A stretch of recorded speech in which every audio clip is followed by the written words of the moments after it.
Welcome to the Platform Engineering Playbook podcast, where everything you hear is built, reviewed, and improved by AI, by me, and by you, the listener. This show keeps me, and hopefully you, up to speed on the latest in platform engineering, SRE, DevOps, and production engineering. It's a living experiment in how AI can help us track, explain, and discuss the fast-moving world of infrastructure. Every episode is open source. If you've got something to add, correct, or challenge, head to platform-engineering-playbook.com. You'll find all the content and a link to the GitHub repo. Open a pull request, join the conversation, and make the playbook smarter. Let's get into it.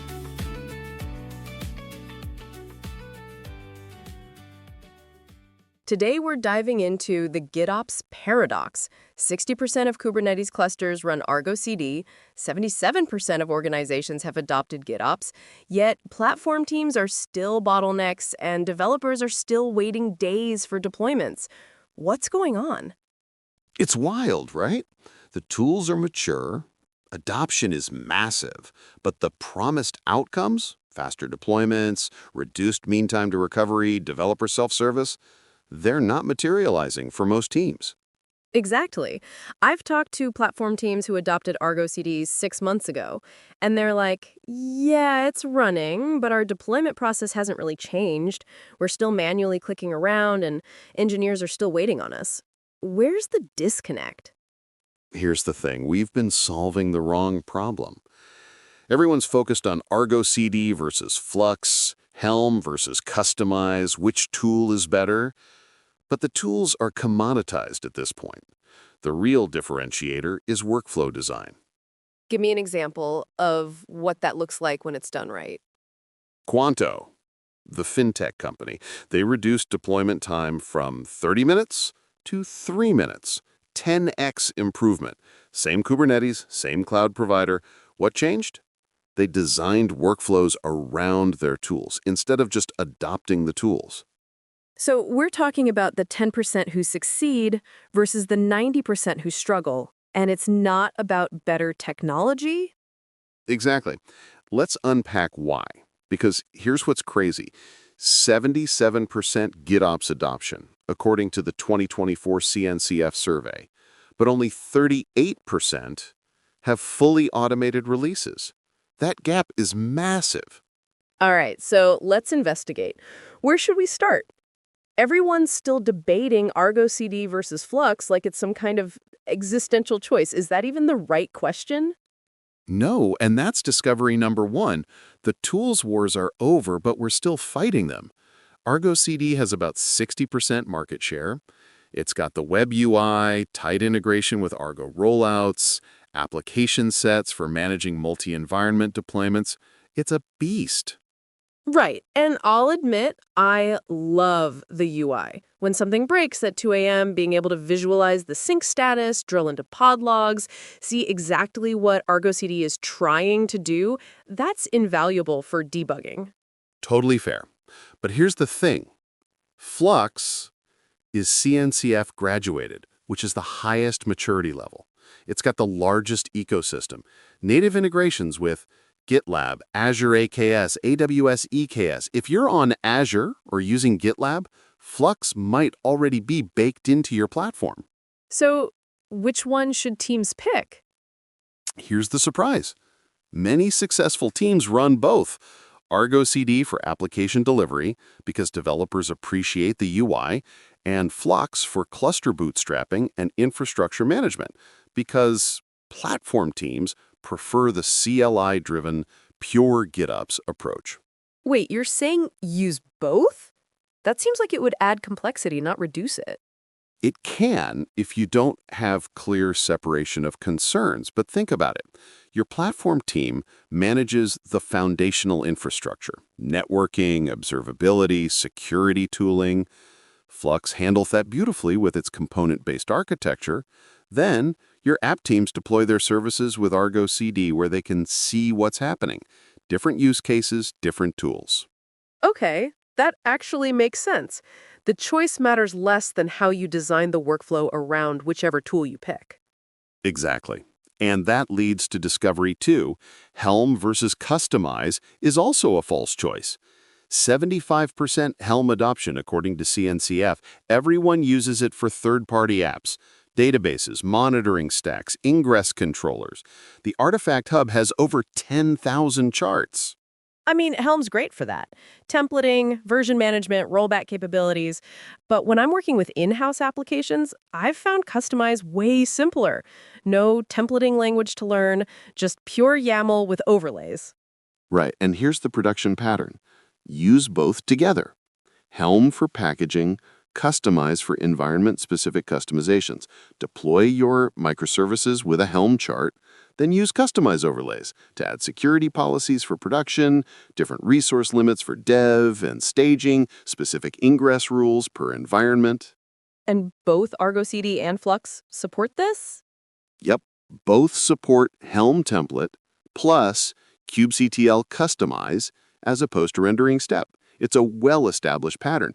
You're not choosing one or the other. You're using the right tool for each part of the workflow. This is starting to make sense. We've been framing these as either-or decisions when they're actually complementary. What about repository structure? Because I've seen teams struggle hard with how to organize their manifests. Oh yeah, that's Discovery 3. Repository structure determines team velocity. And there's a clear inflection point. Start with a monorepo, everything in one place. Apps, infrastructure, cluster definitions, simple, single source of truth, atomic commits across applications. But that doesn't scale, right? I've heard horror stories about monorepos. At scale, no. The killer is cache invalidation.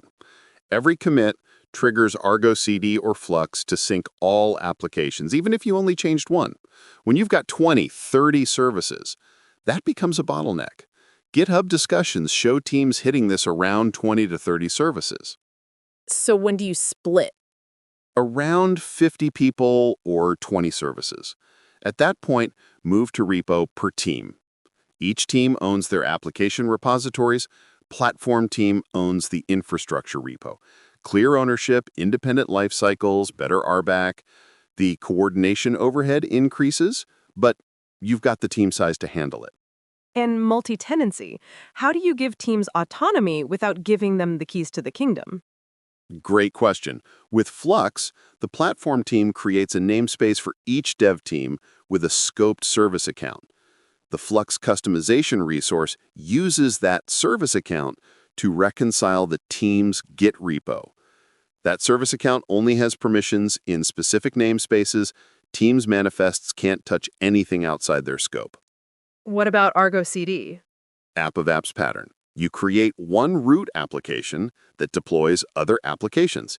Each team gets their own application, scoped to their namespaces. Platform team manages the root. Teams manage their own apps. Same principle, separation of concerns with proper RBAC. Okay, so we've covered tools and repository structure, but I feel like we're still missing something. What are the components that actually make this work in production? Discovery 4, the workflow components nobody talks about. First up, secrets management. You cannot store secrets in Git, period. Even encrypted. External Secrets Operator is the way to go. It fetches secrets from Vault, AWS Secrets Manager, Azure Key Vault, Google Secret Manager, whatever you're using. The secret values never touch Git. You store a reference in Git, and the operator pulls the actual secret at runtime. Why is that critical for ArgoCD specifically? Because ArgoCD stores rendered manifests in its Redis cache in plain text. If you inject secrets through ArgoCD, they're sitting in Redis unencrypted. That's a security audit finding waiting to happen. With external secrets, ArgoCD never sees the secret values. The operator creates the Kubernetes secret after ArgoCD syncs. That's a gotcha that could bite you hard. What else? Policy as code. Kyverno, or Open Policy Agent. Kyverno's my preference for Kubernetes-specific stuff because it's just YAML, no new language to learn. You can validate resources, mutate them automatically, generate companion resources, even clean up after a time to live. Give me a concrete example. Sure. Policy that requires every deployment to have a team label. Kyverno validates on admission. If the label's missing, the deployment is rejected. You can also use it to auto-inject sidecar containers, add default security context, generate network policies automatically. It's powerful. And this works with GitOps because the policies themselves are Kubernetes resources managed through ArgoCD or Flux. Exactly. Your policies live in Git alongside everything else. When you update a policy, it syncs to the cluster, and enforcement happens automatically. Full audit trail, declarative policy management. What about preview environments? I keep hearing that's table stakes now. It is. If you're not doing PR-based preview environments in 2025, you're leaving productivity on the table. ArgoCD application set with the pull request generator or Flux resource set. Developer opens a PR with a preview label. The system automatically creates an environment in a PR123 namespace, deploys the code from that branch. Developer reviews, tests, merges, and the environment gets destroyed automatically. Qonto does this? Yep. They use feature branch environments as on-demand QA platforms. It's a huge part of why they went from 30 minutes to 3 minutes. Developers don't wait for the platform team to provision environments. It's self-service. And progressive delivery? Canary deployments? Argo rollouts if you're in the ArgoCD ecosystem. Flagger if you're using a service mesh like Istio or Linkerd. Both do canary deployments. 5% traffic to new version. Pause, check metrics. 50%, pause, check again, full rollout. If error rates spike, automatic rollback. Okay, so we've identified the problem. Tools are adopted, but workflows aren't designed. We've explored the components. How does this actually come together? What does a well-designed workflow look like? Let's talk platform engineering workflow versus developer workflow. Platform team creates golden paths. These are opinionated templates for common use cases. Deploy a web service, deploy a background worker, deploy a cron job. Templates include all the policy requirements, security defaults, observability hooks. Developers don't start from a blank manifest. So the platform team is encoding best practices into templates. Right. And the developer workflow becomes open PR, update the manifest in Git, preview environment spins up automatically, review the changes, merge, ArgoCD or Flux auto-syncs to staging, then production. The key difference from the old way, developer never touches kubectl, never has cluster credentials, everything flows through Git. And you get full audit trail, automatic drift correction, Git as your source of truth. Exactly. Let's contrast this with the old way. Traditional was manual kubectl apply, hero culture where only a few people know how production works, no audit trail, constant drift between what's in Git and what's running. GitOps flips that. Declarative config, self-service, Git log is your deployment log. And this is where we see DORA metrics improve. Massively. Deployment frequency goes up. Elite teams are deploying multiple times per day. Lead time drops. Commit to production in minutes instead of hours or days. Mean time to recovery plummets because Git revert gives you instant rollback. And change failure rate decreases because preview environments catch issues before they hit production. All right, so let's get practical. Decision framework. When should I use ArgoCD? When should I use Flux? When should I use both? Use ArgoCD when you want UI-driven debugging, you're managing 10+ clusters, you're using Argo rollouts for progressive delivery, and your team prefers visual tools. Use Flux when you're on Azure, AWS, or GitLab, where it's already integrated. Multi-tenancy is a core requirement. You prefer CLI-only workflows, or you want a component-based architecture where you only install what you need. And using both? ArgoCD for applications, so developers get the UI. Flux for infrastructure, so your platform team has the pure GitOps workflow. Clear separation of concerns. What about Helm versus Customize? Helm for third-party applications, complex parameterization, and distributing packages across teams. Customize for in-house applications, simple environment variations, and post-rendering Helm charts when you need to tweak third-party packages. Must-haves for success. What are the non-negotiables? 4 things. External secrets operator, never put secrets in Git. Preview environments, PR-based ephemeral environments or table stakes. Policy as code, Kyverno or OPA to enforce compliance automatically. And progressive delivery, canary deployments to reduce change failure rate. All right, so let's talk migration. Team's been doing manual kubectl for years. How do they get from here to GitOps without breaking production? 4-week phased rollout. Week 1, install ArgoCD or Flux, create application definitions, but keep sync on manual mode. Let it adopt your existing resources without recreating them. You're just adding ArgoCD's annotations, not changing anything. Week 2, enable auto-sync for non-production environments. Test that it works as expected. So you're building confidence gradually. Exactly. Week 3, enable auto-sync plus pruning. Now ArgoCD or Flux will delete resources that aren't in Git. This is where you discover if you had any manual resources you forgot about. Week 4, enable self-healing. If someone manually changes something in the cluster, it automatically reverts to what's in Git. That's a big cultural shift. Some teams won't be ready for that. You're right, and that's why you start with manual sync. You can't force GitOps practices on a team that's not ready. But here's the thing. Once they see the value, the audit trail, the easy rollbacks, they usually come around. Quick win someone could implement Monday morning? 3 things. 1, enable preview environments for one team. Pick your most forward-thinking team, set up ArgoCD application set or Flux resource set for their repo, let them experience PR-based environments. 2, install external secrets operator and migrate one application secrets out of Git. Prove the pattern works. 3, add one simple Kyverno policy. Require the team label on all deployments. Start enforcing policy as code. And reality check. What's the limitation here? GitOps only restores Kubernetes objects. If you have stateful applications, databases, message queues, GitOps doesn't back up your data. You need Valero or native database backups for that. Git revert gets you back to a known good configuration, but it doesn't restore the data inside your database. That's critical. I've seen teams assume GitOps is their backup strategy and get burned. Yeah, that's a hard lesson.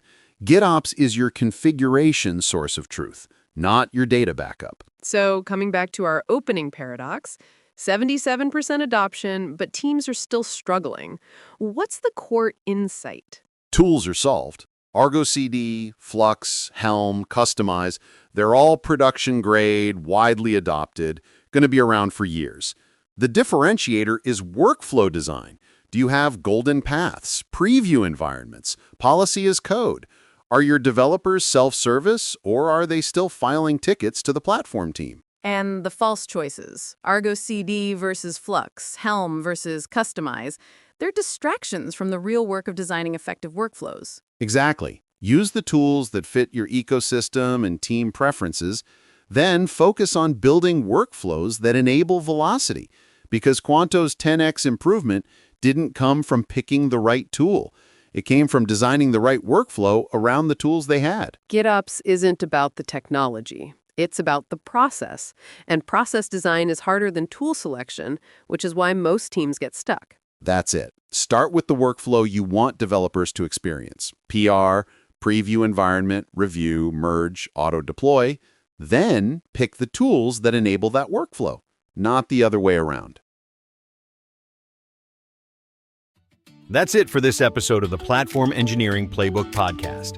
Every topic, transcript, and summary you just heard lives out in the open at platform-engineering-playbook.com, where anyone can suggest updates or add insights through GitHub. If you've got thoughts, fixes, or new ideas, open a PR. And if you enjoyed the episode, rate us on your favorite podcast platform. We're always shooting for 5 stars. While you're there, give the project a star on GitHub. It helps others find and contribute to the Platform Engineering Playbook. This podcast is generated by AI, reviewed by AI, me and you, a community of engineers keeping our craft sharp. Thanks for listening, and see you next time inside the Platform Engineering Playbook.